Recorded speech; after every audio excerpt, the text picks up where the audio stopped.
My name is Layla Al-Rashid, and this is the story of how words cost me my face, my voice, and my country, but couldn't destroy my soul. Before we go any further, I need to ask you something. Wherever you are right now, whether you're in the United States, Australia, Kenya, India, Germany, or anywhere else on this earth, please leave a comment telling me where you're watching from. We are a global family, and we need to lift each other up in prayer. Because what I'm about to share with you shows how dangerous the truth can be when spoken in the wrong place at the wrong time. I was 26 years old when everything I knew about myself was burned away. Fez is one of the oldest cities in Morocco, a place where history breathes through narrow medieval streets and the call to prayer echoes off ancient walls. The university there, Al-Qarawiyyin, is the oldest continuously operating university in the world. It's a city proud of its Islamic heritage, its scholarship, its cultural sophistication. I grew up in that city loving words. From the time I was a little girl, I would string sentences together like beads on a necklace, trying to capture the world in language. By the time I was in university studying literature, I'd fallen in love with poetry, not the classical kind they taught us in classes, but spoken word poetry. Raw, honest, contemporary poetry that dealt with real life. I started performing at underground arts venues in Fez, small cafes, cultural centers, places where young people gathered to hear music and poetry that pushed boundaries. I wrote about women's rights, about social inequality, about the gap between what we claimed to believe and how we actually lived. My performances were provocative, sometimes controversial, but that was the point. Art should make you uncomfortable. It should make you think. People knew me in Fez's art scene. Some loved my work. Others hated it. But they listened. For my master's thesis, I was researching medieval Andalusian poetry, that beautiful period when Muslims, Christians, and Jews lived together in Spain and influenced each other's art and philosophy. During my research, I stumbled across translated texts of dialogues between Christian and Muslim scholars from that era. I was fascinated by how they engaged with each other's ideas, how they debated theology with respect and intellectual rigor. In those texts, I encountered descriptions of Jesus from Christian perspectives that were completely different from what I'd learned growing up. In Islam, we're taught that Jesus was a prophet, nothing more. But these Christian texts portrayed him as God incarnate, as someone who claimed to be the way and the truth and the life. I became obsessed with understanding this difference. I started reading the Gospels in Arabic, comparing them with what the Quran said about Isa. I told myself it was purely academic research, intellectual curiosity. But something deeper was stirring in my heart. Around that same time, I met Marcus. He was a Belgian aid worker who'd come to Morocco working with an NGO that helped rural communities develop sustainable agriculture. We met at a poetry reading where I was performing. Afterward, he approached me and told me my work moved him, that I had a gift for making people feel truth rather than just hear it. We became friends. Then we became more than friends. Marcus was a Christian, not in a casual, cultural way, but in a way that actually shaped how he lived. He talked about his faith naturally, the way you talk about someone you loved. He prayed before meals. He read his Bible in the mornings. He served people without expecting recognition or reward. I was drawn to that authenticity. And yes, I was drawn to him. We kept our relationship secret, of course. A Muslim woman involved with a Christian foreign man. That would have been scandalous enough even without the religious implications. We met in private, in his apartment or in quiet corners of the Medina where no one knew us. Marcus gave me books about Christianity. He answered my endless questions. He never pressured me to convert, but he also didn't hide what he believed. He told me that Jesus had changed his life, that he'd found freedom and purpose in following him. For months, I wrestled with what I was learning. Part of me wondered if I was just romanticizing Christianity because I was in love with a Christian man. Was this real spiritual seeking, or was I just trying to align myself with someone I cared about? But then I had an experience that clarified everything. I was reading the Gospel of John late one night in my apartment. I came to the part where Jesus tells his disciples that he is the good shepherd who lays down his life for his sheep. That no one takes his life from him. He lays it down of his own accord. Something about that image broke through all my intellectual defenses. A God who chose to suffer. A God who laid down power instead of wielding it. A God who loved so much he voluntarily died. I realized in that moment that this wasn't about Marcus. This wasn't about rebellion or romance or intellectual fascination. This was about recognizing truth when I encountered it. I prayed that night, awkwardly, uncertainly, and told Jesus that if he was really who he claimed to be, I wanted to follow him.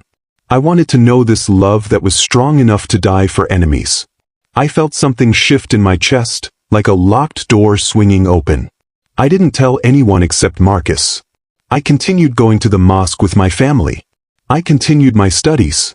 I continued performing my poetry. But inside, everything had changed.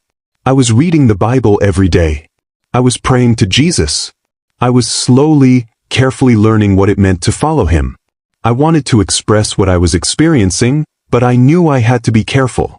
So I wrote a poem. It was called The Shepherd, and on the surface, it was about searching for guidance and finding unexpected love. But woven throughout were references that any Christian would recognize. Language about laying down one's life, about being a sheep who was lost and then found, about a love that pursues rather than demands. I performed it at a poetry night at a small cultural center in Fez.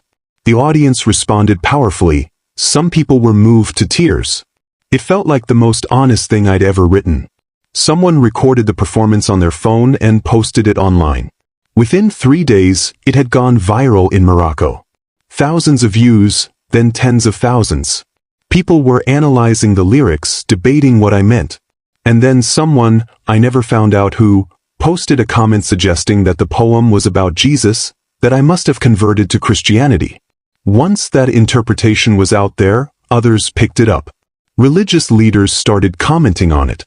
Conservative news sites published articles. People started digging into my background, my social media, my associations. Within a week, everyone in Morocco seemed to know that Layla al-Rashid, the controversial poet from Fez, had become a Christian. The university expelled me. They said my continued enrollment would cause too much controversy, that they had to consider the comfort of other students. My thesis advisor, who'd supervised my work for 2 years, told me through an email that he could no longer be associated with me professionally. My family was worse. My father called me home for a family meeting. When I arrived, my mother, my father, my 2 brothers, my sister, my aunts and uncles were all there. My father told me that the rumors had brought shame on our family name, that I had to publicly renounce this nonsense immediately. I told him I couldn't do that I had genuinely come to believe Jesus was who he claimed to be. The room erupted. My mother wept. My father shouted. My older brother called me a traitor and a fool. But the worst was seeing my younger brother Yusef's face. He was 18, and we'd always been close. He looked at me with such confusion and hurt, like I'd betrayed him personally. My father gave me an ultimatum: renounce this conversion publicly, or leave and never come back. I left. My family issued a public statement disowning me. They said I was no longer their daughter, no longer part of their family, and that they rejected my choices completely. They did this, I later learned, to protect themselves, to show the community that they didn't support me, so they wouldn't face social or professional consequences. But it still broke something in me. Especially knowing that Yusef, my sweet little brother who used to follow me everywhere, was now forbidden from even speaking to me. The death threat started almost immediately. Messages on social media telling me I deserved to die for apostasy. Anonymous calls to my phone describing in detail how traitors should be punished. Letters slipped under my door with violent promises. I moved in with Marcus, though we both knew that made me even more of a target. I stopped performing. I stopped going to the places I used to frequent. I was essentially in hiding in my own city. Marcus and his organization were making plans to help me leave Morocco, to apply for asylum in Europe. But paperwork takes time. We needed a few more weeks. We didn't have a few more weeks. I was walking back to Marcus's apartment one evening, just after sunset. The streets were busy with people heading home from work. I was being careful, staying in crowded areas, but I needed to pick up some groceries. As I turned down a somewhat quieter street, 2 men approached me from behind. I didn't see them until it was too late. One of them grabbed me. The other threw something in my face. The pain was instant and indescribable. It felt like my face was on fire, like someone had pressed a burning coal against my skin and held it there. I screamed, but even screaming hurt because whatever they'd thrown on me was burning my mouth, my throat. They ran. I collapsed on the street, clawing at my face, trying to make the burning stop. People gathered around me, but no one touched me at first. I heard someone say it was acid. Someone else called an ambulance. I don't remember much about the ambulance ride or the first hours at the hospital. The pain was so overwhelming that I kept passing out and coming back to consciousness in waves. The doctors told me later that I was lucky. If the acid had been a stronger concentration or if I'd gotten to the hospital any later, the damage would have been much worse. But not as bad as it could have been, was still catastrophic. The acid had severely burned the left side of my face, my neck, and part of my chest where it had run down. My left eye was damaged but not destroyed. The burns in my mouth and throat had damaged my vocal cords. When I tried to speak, what came out was a hoarse, raspy whisper, nothing like my voice had been before.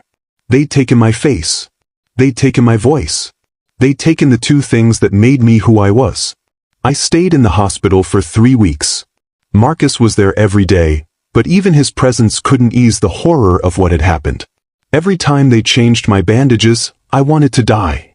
The pain was excruciating, but worse was knowing what I would look like when the bandages finally came off. The Moroccan police barely investigated. One officer suggested I'd brought this on myself with my choices. Another implied that perhaps I should leave the country for my own safety, as if that excused the people who'd done this to me. Marcus's organization expedited my asylum application. Within a month of the attack, I was on a plane to Belgium, leaving behind everything I'd ever known. I arrived in Brussels disfigured, traumatized, and voiceless. The refugee center housed me temporarily while my asylum claim was processed. I spent most of my time in my small room, staring at the walls, refusing to look at myself in the mirror. I was angry, furious, at the men who'd attacked me, yes, but also at God. I'd given up everything to follow Jesus. And what had he done? He'd let them destroy me. He'd let them take my face, my voice, my identity as a poet. What kind of God allows that to happen to someone who's just trying to follow him? I stopped praying. I stopped reading my Bible. I told Marcus, who'd also relocated to Belgium, that I wasn't sure I believed anymore. That maybe faith wasn't worth this price. Marcus listened without judgment. He told me he couldn't imagine my pain, but that it was okay to be angry at God. That God was big enough to handle my rage and my doubts. I didn't believe him. The nightmares were constant. I would wake up feeling the burning on my face again, smelling the chemical smell of the acid, hearing the men's footsteps as they ran away. I developed severe anxiety. I couldn't go outside without panicking. I couldn't be in crowds. I jumped at every unexpected sound. A social worker at the refugee center referred me to a trauma counselor who specialized in working with torture and assault survivors. Her name was Dr. Vermeer, and she was patient with me even when I didn't want to talk, even when I sat in her office in hostile silence. Eventually, I started talking. About the attack. About losing my family. About my anger at God. About feeling like a monster when I finally forced myself to look in the mirror and saw the scarred, twisted skin where my face used to be. Dr. Vermeer suggested I try art therapy. I told her I wasn't an artist, I was a poet and I couldn't speak anymore, so that was over. She said there were other ways to express what was inside me. That trauma needed to be externalized somehow or it would destroy me from within. I started attending art therapy sessions at a community center for asylum seekers. At first, I just sat there watching other people paint or draw or sculpt. But slowly I started experimenting. I couldn't make beautiful art. I had no training, but I could make honest art. I created a series of collages using torn paper, photographs, and found materials. They were angry, chaotic, painful pieces that expressed what words couldn't anymore. One piece was a self-portrait made entirely of shattered mirror fragments.